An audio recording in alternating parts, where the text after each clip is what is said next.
Rudy, so we're standing in front of another beautiful Integrex i200 HST.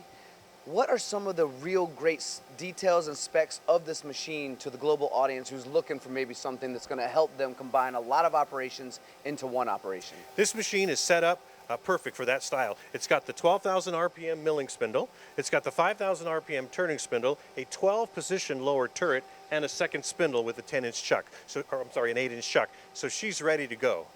And the software, what's the software like on this machine? The machine comes with the standard, this machine comes standard with the smooth AI control, which has the additional monitor to allow for print-based models or any kind of external programming function, all here on the control. And how many tools does this machine hold? This machine holds 112 tools. 112. I've never heard anybody say, I have too many tools. Because no one has ever said that. And Rudy, how quickly can I get this machine and where can I look it up to get it?